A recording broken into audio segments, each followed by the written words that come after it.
మన ప్రభువును రక్షకుడైన క్రీస్తు పరిశుద్ధ నామమున ప్రియదేవుని సంఘం ప్రియదేవుని బిడ్డలారా మరో ఉదయకాల సమయం దేవుని వాక్యాన్ని ధ్యానిస్తాను. ముందుగా ప్రార్థన చేసుకుందాం. ప్రార్థన. కృపగల తండ్రి, దయగల మా ప్రభాని బంగారు పాదాలకు లెక్కలేని వందనాలు, స్తుతులు, స్తోత్రములు.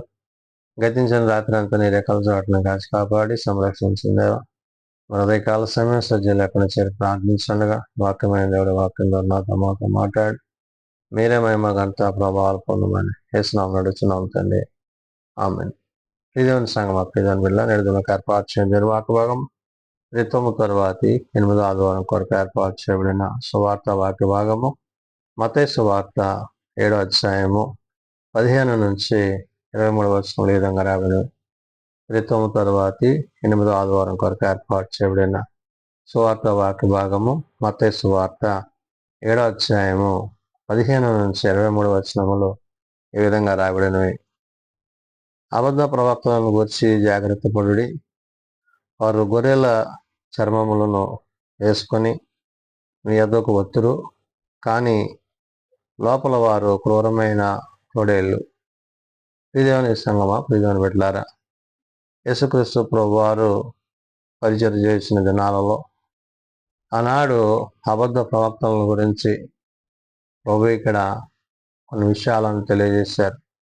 అంటే వారు పైకి భక్తిగాను పైకి ప్రేమగాను కనబడతారు, కానీ వారి అంతరంగము హృదయములో మరి క్రూరమైన తోడేళ్ల వంటివి అంటున్నారు. అంటే అబద్ధ ప్రవక్తల యొక్క హృదయాలు వారు అబద్ధానికి జనకుడైన అపవాది యొక్క ఉద్దేశాల చేత వారు జీవించువారిగా వారు ప్రవర్తించువారుగా ఉంటారని, దేవుని చిత్తాన్ని దేవుని ఉద్దేశాన్ని అనుసరించక ప్రేమ కలిగి విశ్వాసం కలిగి వారు మేలైనది చేపట్టి వారు కారనే విషయాన్ని భక్తుడైన మత్తయి ద్వారా పరిశుద్ధ ఆత్మదేవుడు గుర్తు చేస్తున్నాడు. కాబట్టి ఇక్కడ అబద్ధ ప్రవక్తలను గురించి జాగ్రత్త పడుడి అంటున్నాడు. అంటే ఎప్పుడైతే మీరు వారి విషయంలో వారి చే పనుల విషయంలో మీరు సరిచేయబడే రీతిగా సరి చేసుకునే రీతిగా మీరు ఉండాలి. అంటే వారు చెప్పే మాటలను విని వారి మాటలను అనుసరించి మీరు వారిని వెంబడించకూడదనే విషయాన్ని ప్రభు గుర్తు చేశారు. కాబట్టి అబద్ధ ప్రవక్తలను గుర్తి జాగ్రత్త పడి వారు గొర్రె చర్మములను వేసుకొని అంటున్నారంటే పైకి మరి చాలా దేవుని యందు నమ్మిక కలిగిన వారిగా భక్తి కలిగిన వారిగా వారు కనబడతారు, కానీ వారి యొక్క ఆలోచనల్లో వారి తలంపులు ఏమంటే చెప్తున్నారు, మీ యొద్దకు ఒత్తురు, కానీ లోపల వారు క్రూరమైన తోడేళ్ళని. అంటే వారి మనస్సు, వారి ఆలోచన, వారి ప్రవర్తన అంతా కూడా మరి కఠినముగాను క్రూరముగాను మరి ఏమాత్రము ప్రేమ లేని వారుగా ఉంటారు అంటున్నాడు. వారి ఫలము వలన మీరు వారిని తెలుసుకొందురు అంటున్నాడు. వారి ఫలం అంటే వారు ఎలాంటి ఫలాలు పొందుతున్నారు, వారు ఎలాంటి జీవితాన్ని జీవిస్తున్నారు, వారి అంతరంగము ఎలాంటి మనస్సు కలిగి ఉన్నది, ఇవన్నీ బట్టి మీరేమై ఉండాలంటున్నాడు. వారి ఫలము వల్ల మీరు వారిని తెలుసుకొందురు. ముండ్ల వారు ఎలాంటి వారై అంటున్నారంట, ముండ్ల పొదలలో ద్రాక్షారస పండ్లైనను పల్లేరు చెట్లకు అంజూరపు పండ్లైనను కోయుదురు అంటున్నారు. అంటే వారి యొక్క మనస్సు, వారి ప్రవర్తన విధానము, వారి ఆలోచన విధానము, వారి మిమ్మల్ని మోసగించేవారిగా, మిమ్మల్ని మోసపరిచేవారిగా వారి ప్రవర్తనా విధానము, వారి జీవన శైలి ఉంటుందనే విషయాన్ని భక్తులైన మత్తయి గుర్తు చేశాడు. కాబట్టి వారి ఫలము వలన మీరు వారిని తెలుసుకొందురు అంటున్నాడు. అంటే ఎలాంటి ఫలాలు వాళ్ళు పొందుతున్నారో కలిగి ఉన్నారో చెప్తూ, ఎలాంటి ఫలాలు కలిగి ఉన్నారంట, ముండ్ల పొదలలో ద్రాక్ష పండ్లనైనను అంటున్నాడు. అంటే ఈ ముండ్ల పొదల్లో మరి ద్రాక్ష పండ్లు ఎలాగో ఉండవో అలాగా వారు వాటి యొక్క మనస్సులు కలిగిన వారిగా, అంటే వారి యొక్క హృదయాలు మరి పాప సంబంధమైనవిగా మరి జీవం లేనిదిగా ఉన్నదనే విషయాన్ని చెప్తున్నాడు. పల్లేరు చెట్లను అంజూరపు పండ్లను ఏరుకొందురు అంటున్నాడు. అంటే ఏది మేలైనదో వాటిని చేపట్టక వారు కీడుతో కూడినదిగా, నాశనంతో కూడినదిగా, అపవాది సంబంధమైనదిగా వాటి యొక్క ఉద్దేశాలు, ఆలోచనలు వారు కలిగి ఉంటారు. కాబట్టి ఇట్టి ప్రవక్తలను గురించి, ఇట్టి అబద్ధ ప్రవక్తలను గురించి సరి చేసుకోవాలి, మిమ్మల్ని మీరు సరి చూసుకోవాలని పరిశుద్ధాత్మ దేవుడు మత ద్వారా చెప్తున్నాడు.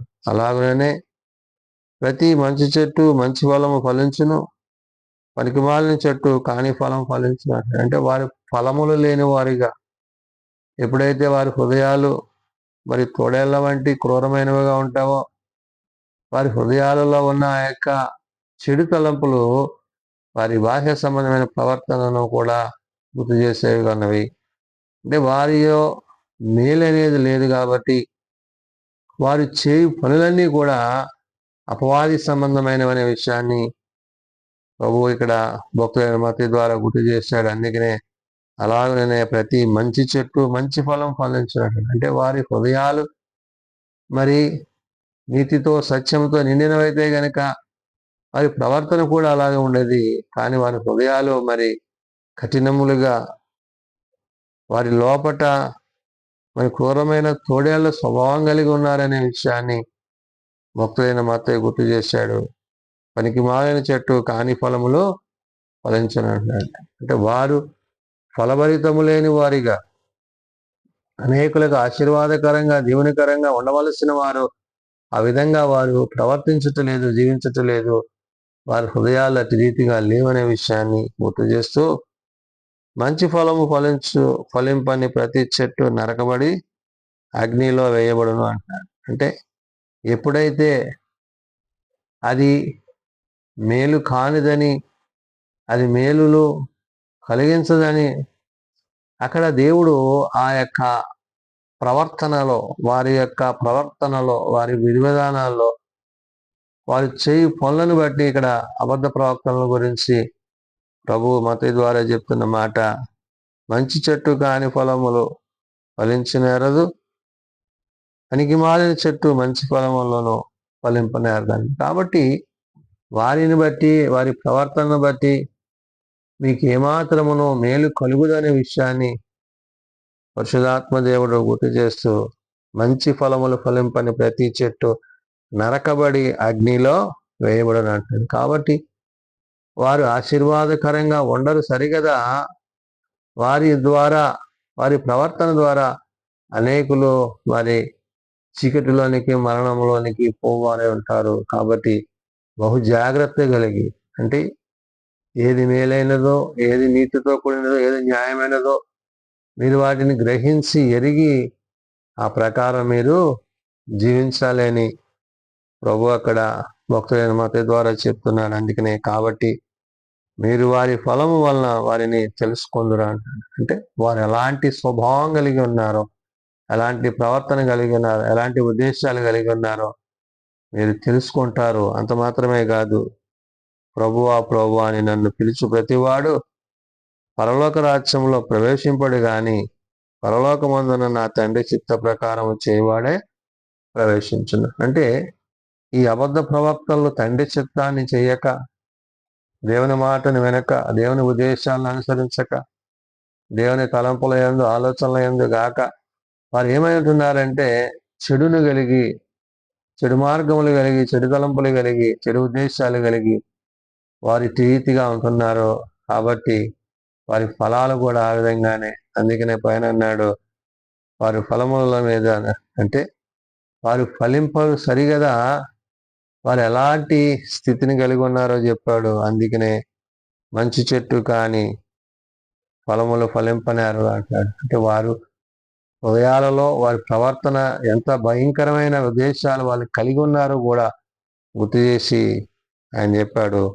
అందుకనే ప్రభువా ప్రభువా అని నన్ను పిలుచు ప్రతివాడు పరలోక రాజ్యంలో ప్రవేశింపడు గాని పరలోకమందున నా తండ్రి చిత్త ప్రకారము చేయవాడే ప్రవేశించింది. కాబట్టి ఎప్పుడైతే మనం తండ్రి చిత్తాన్ని చేసి, తండ్రి ఉద్దేశాన్ని అనుసరించి, తండ్రి ఆలోచన నెరిగి మేలైనది చేపట్టినట్లయితే తప్పక దేవుడు మరి ప్రవర్తనను బట్టి, ప్రవర్తన విధానమును బట్టి, మరి ఇక్కడ అబద్ధ ప్రవర్తనల గురించి ప్రభు ఇక్కడ గుర్తు చేసిన మాటలలో వారు పైకి వస్త్రధారణ ఎలా ఉంటుందో, వారు చూడడానికి ఎలాగుంటుందో, వారు గొర్రె చర్మంలో వేసుకుంటారు, కానీ లోపట వారు క్రూరమైన తోడేళ్ళు అనే విషయాన్ని గుర్తు చేశాడు. అంటే హృదయంతరం కలిగిన దేవుడు వారి హృదయాలు ఏ విధంగా మరి పాపముతో మరణముతో నిండి ఉన్న విషయాన్ని గుర్తు చేశాడు.